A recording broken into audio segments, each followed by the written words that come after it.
அனைவருக்கும் அதியமான் குழுமத்தின் வணக்கம். நான் விஜயன். இந்த வீடியோவில் TNUSRB உளவியல் பகுதிக்கான முக்கியமான கேள்விகளை பார்க்க போகிறோம். சரிங்களா? ஏற்கனவே நம்ம 50க்கும் மேற்பட்ட கேள்விகள் பார்த்துருக்கோம். அதனுடைய தொடர்ச்சியாக இது 11வது பகுதி. ஏற்கனவே போட்ட வீடியோஸ்லாம் நீங்கள் பார்க்கல அப்படின்னா அந்த வீடியோக்கான லிங்க் டிஸ்கிரிப்ஷனில் கொடுக்குறேன், பாருங்கள். அண்ட் இந்த வீடியோவில் நம்ம பார்க்கக்கூடிய முதல் கேள்வி என்ன அப்படின்னு பார்த்தீங்கன்னா, ஒரு பல முதிர்ச்சோலையில் 9 ஆரஞ்சுகளினுடைய விலை 5, ஆப்பிள்களின் விலைக்கும் 5 ஆப்பிள்களின் விலையானது 3 மாம்பழங்களின் விலைக்கும் 4 மாம்பழங்களின் விலை 9 எலுமிச்சைகளின் விலைக்கும் சமம் அப்படின்றாங்க. அதாவது இந்த இடத்துல நீங்கள் கன்ஃபியூஸ் பண்ணிக்காதீங்க. விலை 5 ரூபாய் இல்லை, 9 ஆரஞ்சு இருக்குது. அந்த ஆரஞ்சோட விலை அப்படிங்கிறது 5 ஆப்பிளுக்கு ஈக்குவல் அப்படிங்கிறாங்க. ஓகேவா? அதே போல் 5 ஆப்பிள்களோட விலை அப்படிங்கிறது 3 மாம்பழங்களோட விலைக்கு ஈக்குவல் அப்படிங்கிறாங்க. சரிங்களா? 5 ஆப்பிள்களின் விலையானது 3 மாம்பழங்களின் விலைக்கு சமம் அப்படிங்கிறாங்க. அதே போல் 4 மாம்பழங்களின் விலையானது பார்க்கும்போது 9 எலுமிச்சைகளின் விலைக்கு சமம் அப்படிங்கிறத கொடுத்துட்டாங்க. அப்படின்னா இதில் 3 எலுமிச்சை பழத்துக்கு விலை என்னன்னு சொல்லிட்டாங்க. அது 4 ரூபா 80 காசு. அப்படின்னா ஒரு ஆரஞ்சோட விலை என்னவா இருக்கும் அப்படிங்கிறத கேட்டிருக்காங்க. முடிஞ்சால் ஆன்சர் பண்ண ட்ரை பண்ணுங்கள். ஸோ அதுக்கு முன்னாடி உங்களுக்கு எதுவும் டிஎன் போலீஸ்க்கான video classes and test batches வேணும் அப்படின்னா அதியமான் டீம் ஆப் ப்ளே ஸ்டோரில் இருக்கும், மறக்காமல் டவுன்லோட் பண்ணிக்கோங்க. டிஸ்கிரிப்ஷன் அதுக்கான டீட்டெயில்ஸ் கொடுத்துருக்கேன்.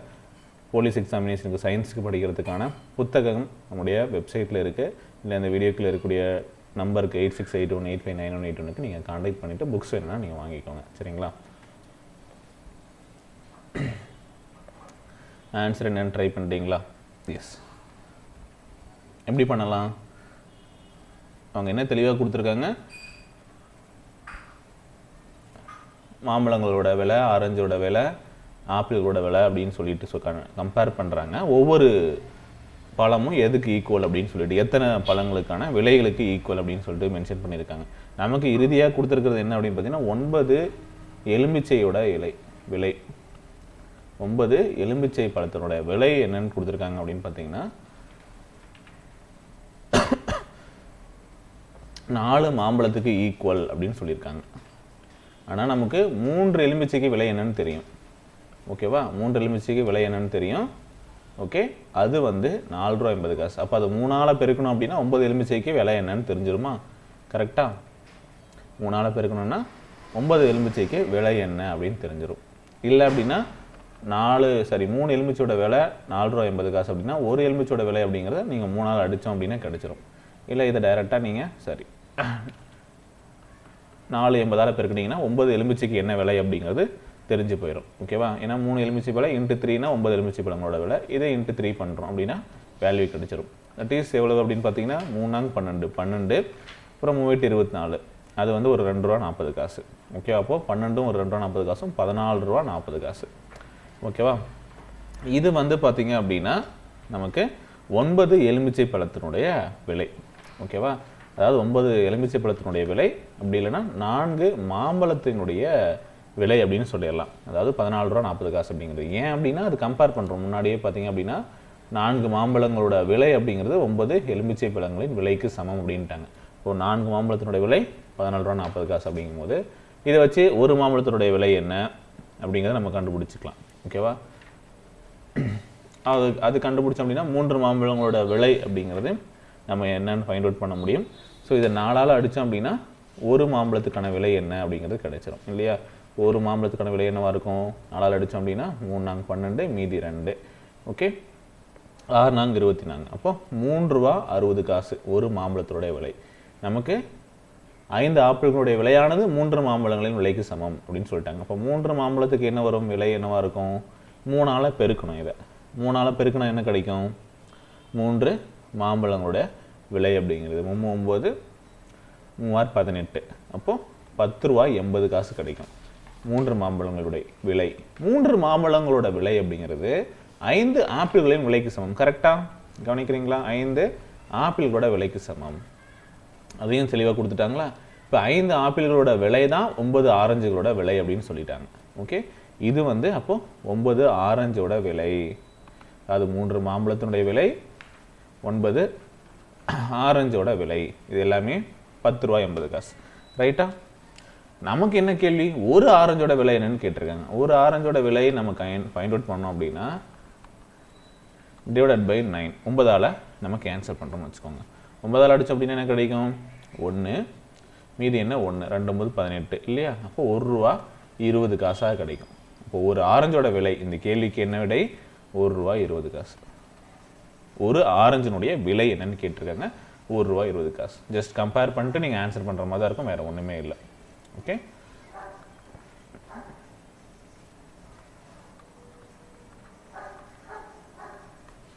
சரி. அடுத்து 54வது கேள்வி பாருங்க. 225 மீட்டர் நீட்டளவு கொண்ட இடத்துல 26 மரக்கன்றுகளை நடுகின்றனர். அதில் அந்த இடத்தின் இரு முனைகளில் 2 மரக்கன்றுகளை நடுகின்றனர் எனில் அடுத்தடுத்து இருக்கும் 2 மரக்கன்றுகளின் இடைப்பட்ட தூரத்தை கண்டுபிடிக்க அப்படின்னு சொல்லி கேட்டிருக்காங்க. அது எப்படி, மொத்தம் வந்து எத்தனை மரக்கன்றுகள் இருக்கு அப்படின்னு சொல்லிட்டாங்க, 26 மரக்கன்றுகள். ட்ரை பண்ணுங்க, உங்களுக்கு கேள்வி என்னன்னு அப்படின்னு விளக்குறேன். புரிஞ்சவங்க நீங்க சால்வ் பண்ணி ஆன்சர் என்னன்னு செக் பண்ணிக்கோங்க. சரிங்களா, 26 மரக்கன்றுகள் இருக்கு. மொத்தமா அவங்களுக்கு இருக்கக்கூடிய நீட்டளவு எவ்வளவு இடம் இருக்கு அப்படின்னு பார்த்தீங்கன்னா 225 மீட்டர் அளவு. சரிங்களா, இப்போ இந்த 26 மரக்கன்றுகளை இந்த 225 மீட்டருக்குள்ள நட்டுருக்காங்கன்னு வச்சுக்கோங்க. இங்க ஸ்டார்ட் பண்ணி ஒரு மரத்தை நட்டுருக்காங்க, இங்க வந்து முடிச்சிருக்காங்க. இதுக்கு இடைப்பட்ட தொலைவு அப்படின்னு பார்க்கும்போது 225 மீட்டர். சரிங்களா, இப்போ கேள்வி என்னன்னா, அடுத்தடுத்து இருக்கக்கூடிய மரக்கன்றுகளின் இடைப்பட்ட தூரம். இப்போ இங்க ஒரு மரம் அப்படின்னு சொல்லிட்டு மொத்தமா 26 மரம் நட்டுருக்கான்னு வச்சுக்கோங்க. ஒரு மரத்துக்கும் இன்னொரு மரத்துக்கும் இடைப்பட்ட தூரம் என்ன அப்படிங்கிறத கேள்வி. சரிங்களா, எப்படி கண்டுபிடிக்கலாம், உடனே வந்து பார்த்தீங்க அப்படின்னா 225/26 ட்ரை பண்ணீங்க அப்படின்னா உங்களோட ஆன்சர் தப்பு.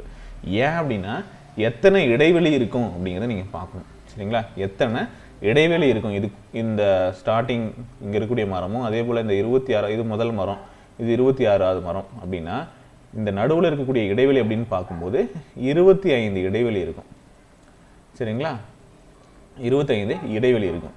அப்போ இந்த 225 நம்ம இப்போ ஃபார் எக்ஸாம்பிள் சிம்பிளா இவ்வளோ கால்குலேஷன் வேணாம். சரிங்களா, இப்போ 3 மரம் இருக்கு அப்படின்னா எத்தனை இடைவெளி இருக்கும், இங்க ஒன்று இங்க ஒன்று, 2 இடைவெளி இருக்கும்.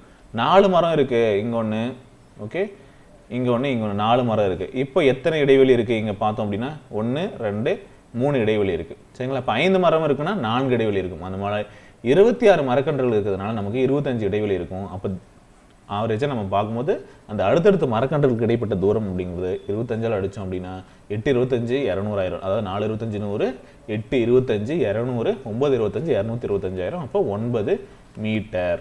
சரிங்களா, இந்த கேள்விக்கு என்ன 9 மீட்டர். சரிங்களா, அடுத்து பாருங்க, 100 குழந்தைகளுடைய சராசரி வயது அப்படிங்கிறது 10 வருடம் அப்படின்னு சொல்லிட்டாங்க. அவர்களுடைய 25 பேர்ல அதில் 25 பேர்களுடைய சராசரி வயது 8 வருடம் அப்படின்ட்டாங்க. மற்றொரு 65 பேர்களுடைய சராசரி வயது 11 வருடம். மீதி இருக்கக்கூடிய 10 குழந்தைகளின் சராசரி. ஏற்கனவே சராசரியில் நம்ம இந்த மாதிரியான கணக்குகளை சால்வ் பண்ணியிருக்கோம். எகைன் நீங்கள் ட்ரை பண்ணி பாருங்கள், உங்களுக்கு ஆன்சர் என்ன வருது அப்படிங்கிறதையும் நீங்கள் சொல்லுங்கள். சரிங்களா, 100 குழந்தைகளுடைய கூட்டுத்தொகை என்னன்னு கண்டுபிடிக்கணுமா? 100 குழந்தைகளுடைய வயதுக்கு கூட்டுத்தொகை அப்படின்னா என்ன கண்டுபிடிக்கலாம்?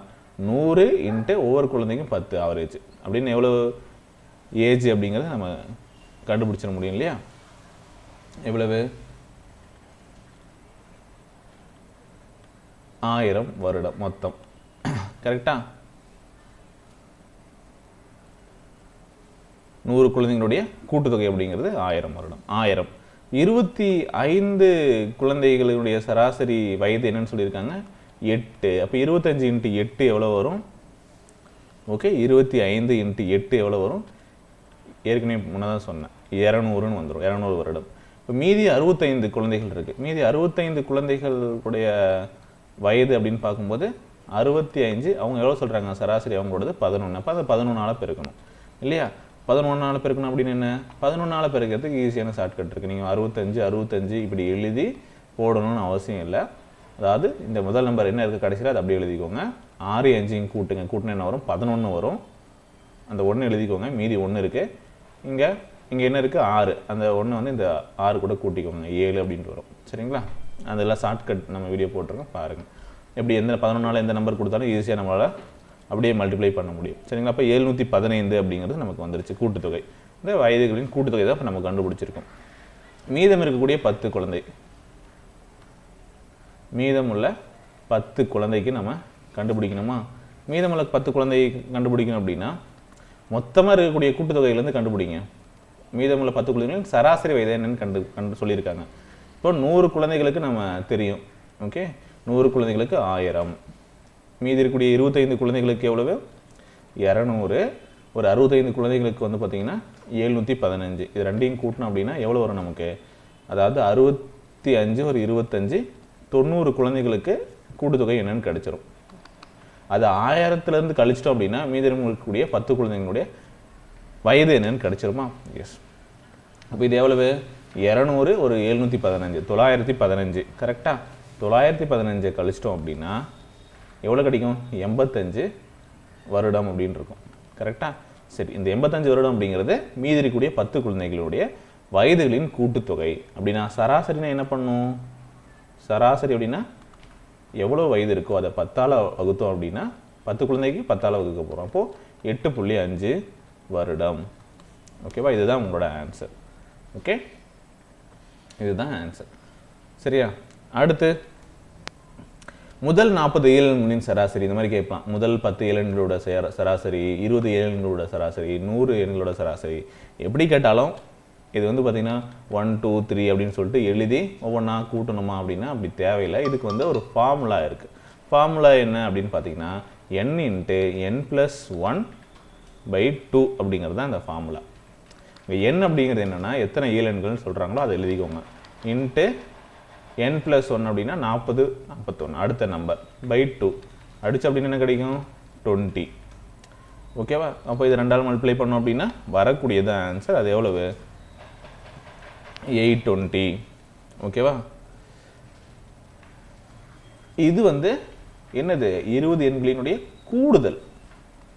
இப்போ கண்டுபிடிச்சது என்னது? முதல் 40 இயலெண்களுடைய கூடுதல். சராசரினா என்ன பண்ணும்? 820 இந்த 40ஆல் வகுத்தோம் அப்படின்னா நமக்கு சராசரி கிடைச்சிட போகுது. சரிங்களா? இது இங்கேயும் நம்ம பண்ணியிருந்துருக்கலாம். இல்லை அப்படின்னா இந்த ஃபார்முலா போட்டோம் இல்லையா, இங்கேயே வந்து பார்த்தீங்கன்னா /40 அப்படின்னு எழுதியிருந்தோம் அப்படின்னா இன்னும் கேன்சல் பண்ணுறதுக்கு ஈஸியாக இருக்கும். அதாவது 40/40 சரி 40 × 41/2 × 40 கேன்சல் பண்ணியிருக்கலாம். இந்த 2ஆல் இந்த 21 அடிச்சு அப்படின்னா சரி 41 அடிச்சு அப்படின்னா எவ்வளவு? 20.5 அப்படின்னு சொல்லிட்டு கிடைக்கும். இதுதான் நம்மளுடைய சராசரி. இல்லை இங்கே அடித்தாலும் அதுதான் கிடைக்க போகுது. சரிங்களா? 2×8 ஓகே.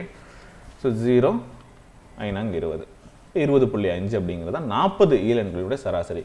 இங்கே கூடுதல்னு கேட்டால் இதோட நிறுத்திக்கலாம். சராசரின்னு கேட்டால் எத்தனை எண் இருக்கோ, எத்தனை எண்கள் சொல்லியிருக்காங்க அத்தனையால் வகுத்தோம் அப்படின்னா போதும், ஆன்சர் கிடைச்சிடும். சரியா? புரிஞ்சிருக்கும்னு நினைக்கிறேன். அடுத்த கேள்வி பாருங்க. Question number 57. ஆனந்த் என்பவர் மணிக்கு 20 கிலோமீட்டர் வேகத்தில் ஓடுறாரு எனில் அவருக்கு 400 மீட்டர் தொலைவினை கடக்க ஆகும் நேரத்தை கண்டுபிடிக்க சொல்கிறாங்க. ஆனந்தோட வேகம் என்ன? இந்த கொஸ்டின் ஈஸியாக நீங்களே ஆன்சர் பண்ணலாம். ட்ரை பண்ணுங்கள். ஆனந்த் வந்து ஒரு மணிக்கு 20 கிலோமீட்டர் வேகத்தில் ஓடுறார். 20 km/h ஸ்பீடில் போயிட்டுருக்கிறார். ஓகேவா? இங்கே வந்து அவர் 400 மீட்டர் தொலைவை கிடைக்கிறதுக்கு ஆகக்கூடிய நேரம் என்னன்னு சொல்லியிருக்காங்க. இது கிலோமீட்டர் இருக்குது, இது மீட்டர் இருக்குது. அப்போ எல்லா யூனிட்டும் மீட்டருக்கு மாற்றணும், இல்லை கிலோமீட்டருக்கு மாற்றணும். நம்ம km/h மீட்டருக்கு மாற்றணும் அப்படின்னா 5/8 m/s அதால் மல்டிப்ளை பண்ணும். ஓகேவா? அப்படி பண்ணோம் அப்படின்னா நமக்கு m/s மாறிடும். இப்போ 5/18ஆல் மல்டிப்ளை பண்ணோம் அப்படின்னு வைங்களேன், நமக்கு m/s கிடச்சிரும். சரிங்களா? ஸ்பீடு என்னன்னு கிடச்சிரும். சரிங்களா? இப்போ நம்ம கேள்வி என்ன? 400 மீட்டர் டிஸ்டன்ஸை வந்து கடக்கிறதுக்கு எவ்வளோ நேரம் ஆகும் அப்படிங்கிறதான கேள்வி. 400 மீட்டர் தொலைவை கடக்க ஆகக்கூடிய நேரம், அதாவது டைம் தான் நம்ம கண்டுபிடிக்க போகிறோம். ஃபார்முலா தெரியும் இல்லையா? Distance = time × speed. இது தெரியணும்.